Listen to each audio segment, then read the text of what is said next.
A workplace injury, it's not just a personal health thing. It's this really complex challenge for both the employee and the company. So how do you actually manage it well? Well, today we're going to dive into a smarter, more proactive way of handling it that can make all the difference. It's called disability management. Okay, just picture this for a second. You're at work, doing your thing, and bam, an accident happens. You get injured. Right after the initial shock and pain, your mind just starts racing, right? A million questions pop up. How am I going to pay my bills? Is my job safe? What does getting better even look like from here? That moment, what happens right after, is absolutely crucial. So, to really get into what should happen next, we've got to talk about the hidden costs first. Because look, when these situations are managed badly, oh boy, there's a serious ripple effect. This really paints a clear picture of what's at stake, and it's basically a lose-lose situation.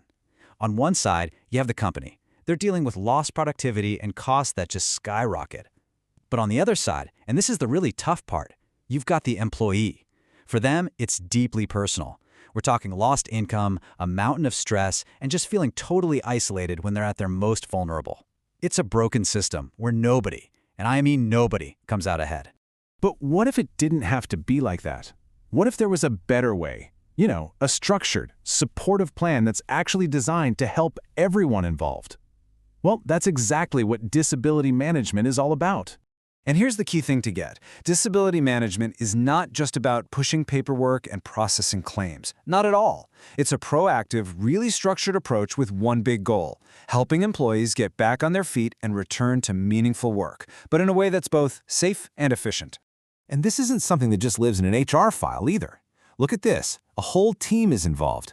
It's this incredible, coordinated effort with all kinds of specialists. You've got occupational therapists, kinesiologists, rehab pros, even nurses and psychologists.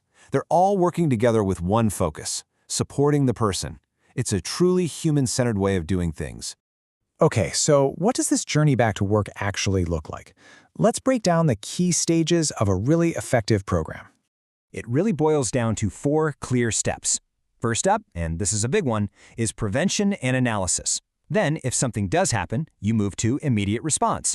After that, it's all about recovery and support, which leads to the final goal: a safe return to work. Let's dig into each one.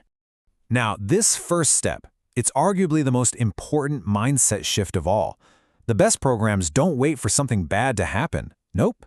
They start way, way before anyone ever gets hurt. The real goal here is to stop injuries from ever happening in the first place. So how do they do that? Well, it all comes down to data.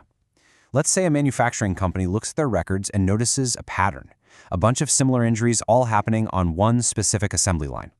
Instead of just dealing with each one as it comes, they take a step back and ask the big question: why is this happening over and over again? Here's a great real-world example from a hospital. They dug into their injury reports and found 3 major problem areas. You can see the breakdown right here.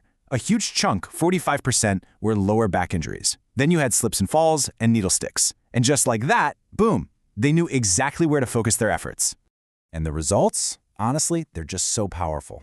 After the hospital put in some targeted programs, things like better training for lifting patients safely and installing anti-slip flooring, they saw an incredible 40% drop in injuries in just 1 year. Now that is prevention in action.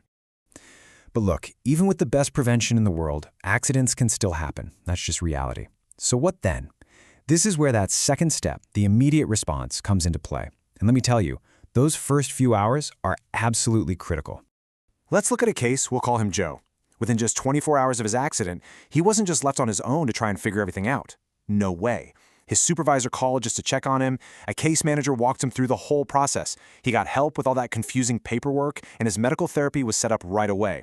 See, a response like that tells an employee, hey, we value you. You're not just a number on a spreadsheet. And that support, that partnership, it continues right through the recovery process.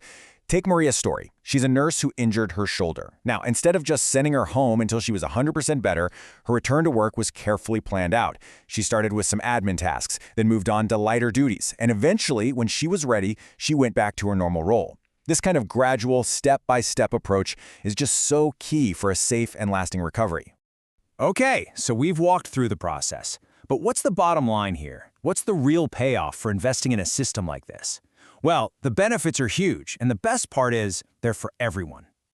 Let's talk business impact first. Just look at this number, 30%. That's how much sick leave a construction company cut down in just 1 year after putting a disability management program in place. That is a massive, tangible result you can take right to the bank. But honestly, the numbers are only half of it. The real story is what this means for the people. For employees, an approach like this means a faster recovery, it means getting real emotional support, it means feeling secure in your job and having way less financial stress during what's already a super tough time. And for the company, the wins are just as clear. We're talking less absenteeism, lower healthcare costs, and a real boost in productivity. But maybe the most important thing of all, you build incredible loyalty. I mean, when people feel like their company genuinely cares about them, they stick around. It really, truly is a win-win. So in the end, it all comes back to this one powerful idea. By shifting our focus to prevention and proactive support, we can build workplaces that aren't just safer and more productive, they're also just a lot more compassionate. So, as we wrap this up, I want to leave you with a question to chew on. Think about your own workplace for a second. How could a shift like this, from just reacting to problems to building a proactive partnership, how could that change things for the better for everyone you work with?